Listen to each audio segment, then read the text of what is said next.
哦 Thank you。这怎么吃啊？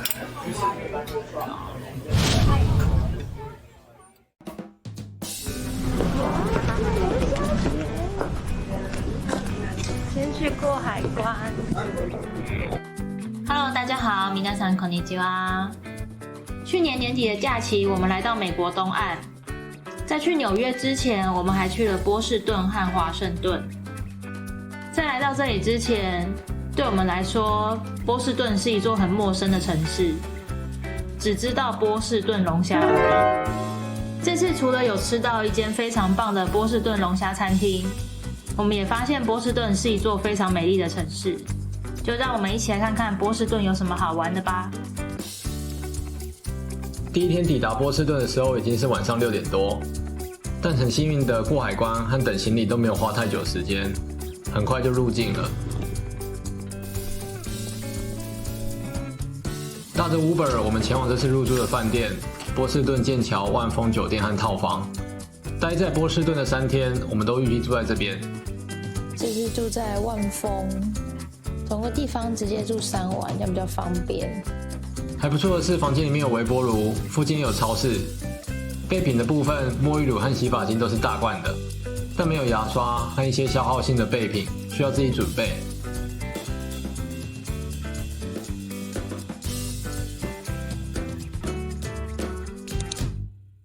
我们现在算是抵达的正式第一天。昨天到的时候，太阳就已经下山了，没有拍到什么街景给大家看。蛮冷的，因为有太阳，所以感觉体感还好一点点。好，我们要开始今天的行程，我们先去搭地铁。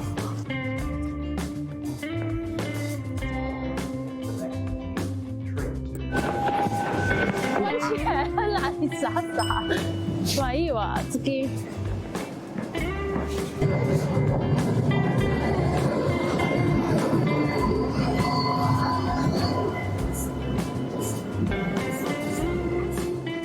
在波士顿市区观光，基本上只要搭地下铁和公车就可以。我们饭店的附近就是地铁站，信用卡有绑定 Apple Pay 的话，上车直接感应就可以。前一天晚上抵达波士顿的时候，就发现市区有积雪，整个景色非常漂亮。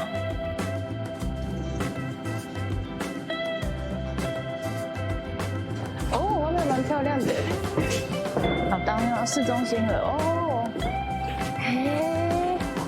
こんな感じか。第一站，我们来到了波士顿公园，这里是波士顿自由之路的起点。波士顿是美国独立运动的发起地，这条自由之路串联着许多和美国独立运动有关的历史景点。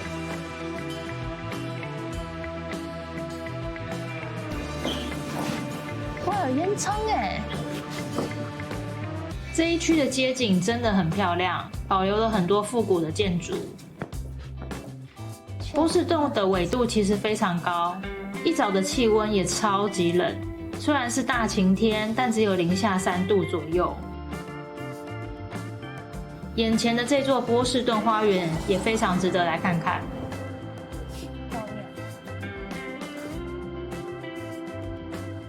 不但有积雪，花园里面的湖也结冻了。看到很多人就直接在上面溜冰，感觉很浪漫，好像童话故事一样。很厚吗？蛮厚的。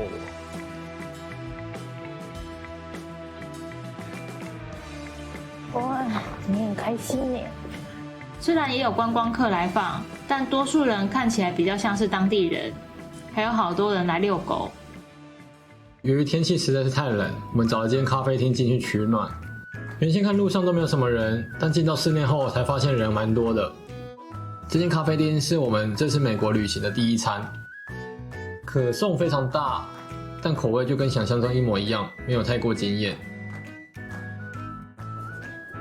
波士顿其实也有很多室内的观光景点，像我们来到的波士顿公共图书馆就蛮特别的。它是1848年建立的，是文艺复兴风格建筑的设计，整体非常古典，很值得来看看。趁着好天气，我们继续来到 View Boston 这座高空观景台。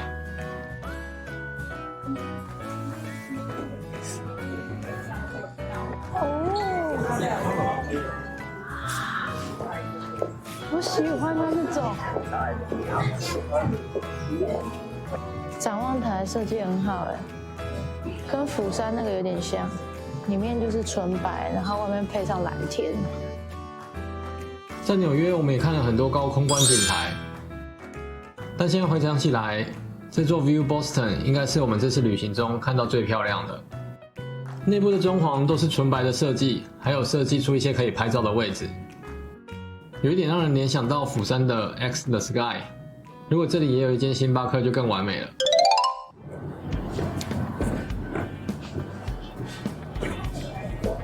这次除了想吃到完整的波士顿龙虾之外，也想吃看看这里的波士顿龙虾卷。这次来到的这间店，最经典的波士顿龙虾卷，一个就要28美，真的是超级贵。虽然非常贵，但真的是料多味美又实在。满满的波士顿龙虾多到面包根本夹不住，超级夸张。Number 57.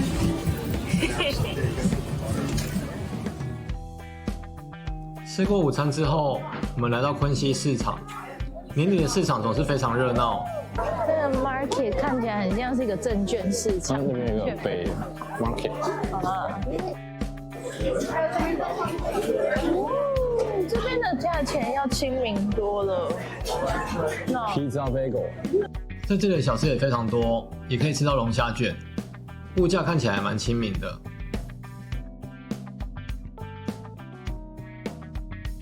另外还有海鲜小肠浓汤也非常推荐。用啊。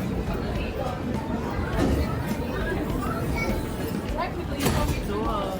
鱼西雅图好吃。比西雅图好吃，它看起来好像比较没那么割，对不对？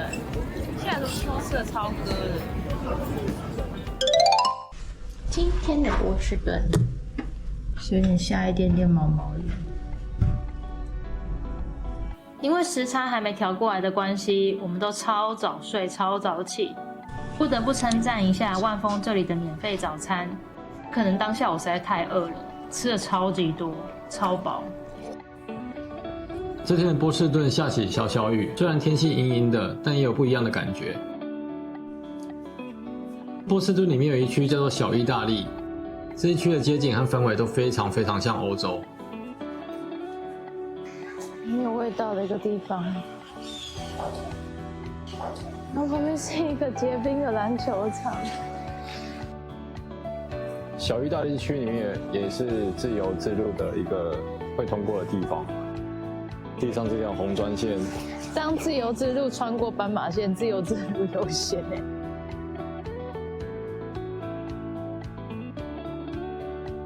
红砖墙的巷弄里面也隐藏着非常多意大利美食，我们也在这里找了一间餐厅吃吃看。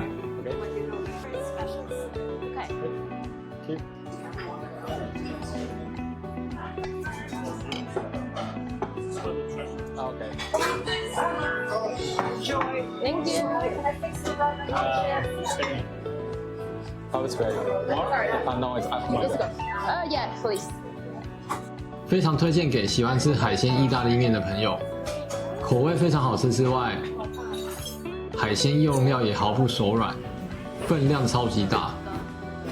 食量小的话，可以考虑2个人点1份面，再另外点一个配菜分着吃就好。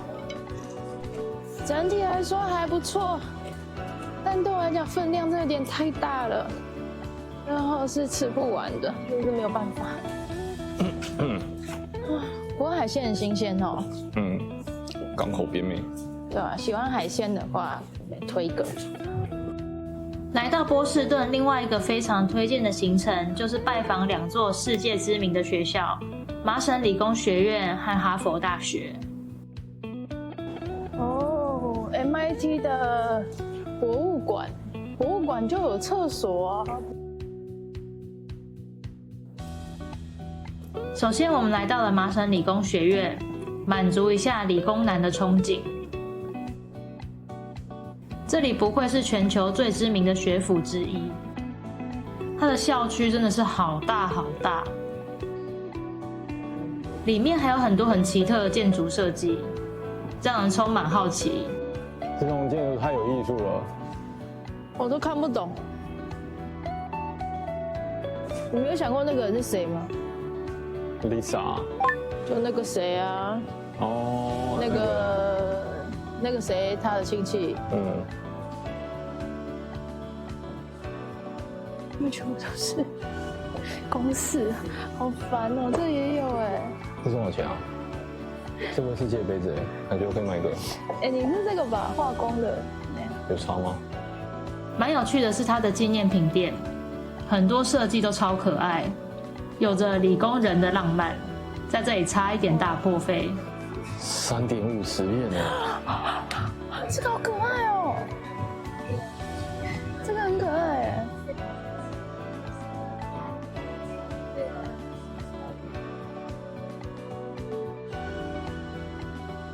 和麻省理工学院比较起来，哈佛大学的校区氛围就完全不一样，有一种古典、传统、庄严，又有一点恐怖的感觉。跟 MIT 相比，真的是人差好多。真的，这里比较文艺一点呐，比较有故事的感觉。MIT 比较冷。这是图书馆。哦，有他有写图书馆。然后那个是哈佛大学纪念教会。可能当下天气不是很好，稍微阴阴的，真的很像鬼片里面的场景。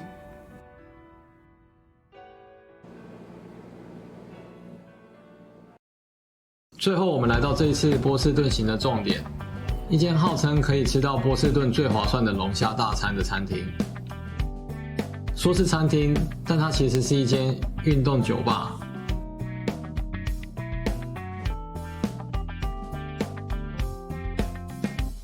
餐前的面包就非常的让人喜欢，这种面包叫做 Popovers， 在英国叫做约克郡布丁。第一次吃到真的非常惊艳，又酥又软，超级好吃。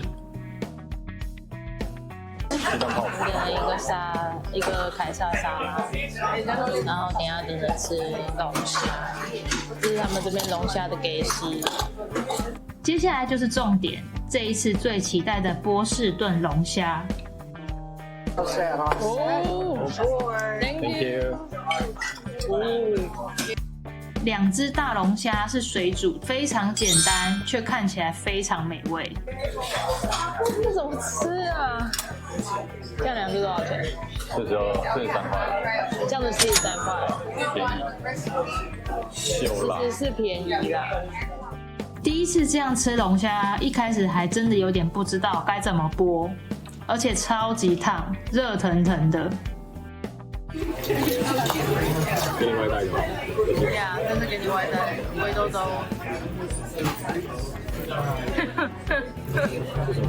围兜兜。没有啊，外带的。围兜兜。真的。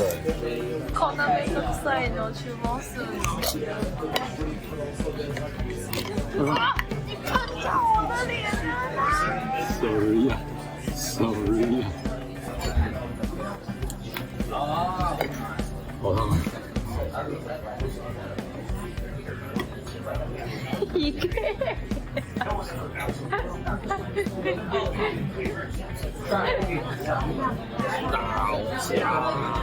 你把他手扳掉，你现在不能那个吸到 please。你吸到 please。啊，算了，买一碗。Oh no！ 转啊 ，twist 呀。炸我蛋烫。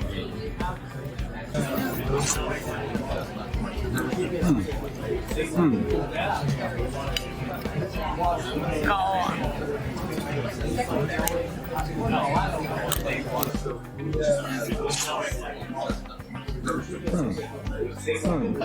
可能有人就是会帮自己的老婆或是老公剥虾，通常是剥小的虾，剥龙虾吗？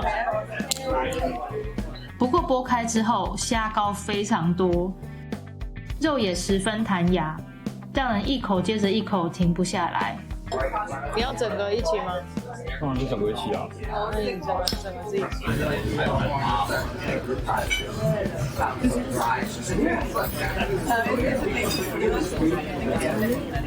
你要沾一点那个这个吃啊。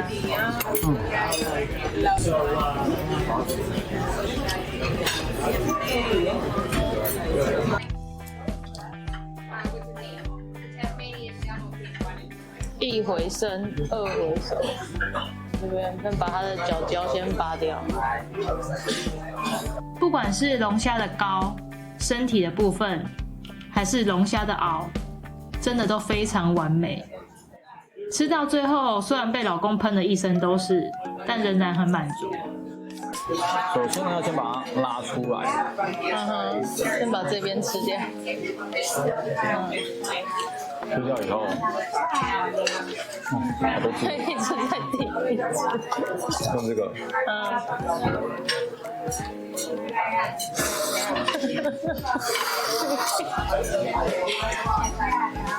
咔咔。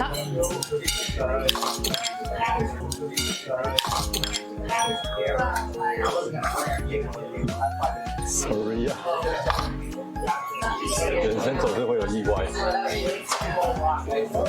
有事吗？这个人。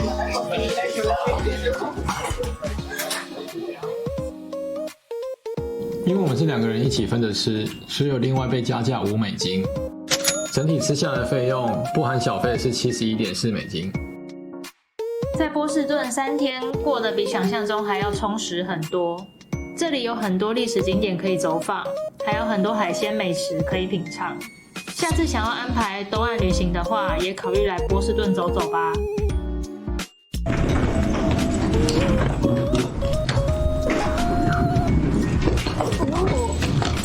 很大。那么今天的影片就先到这边，下次影片再见喽，拜拜。19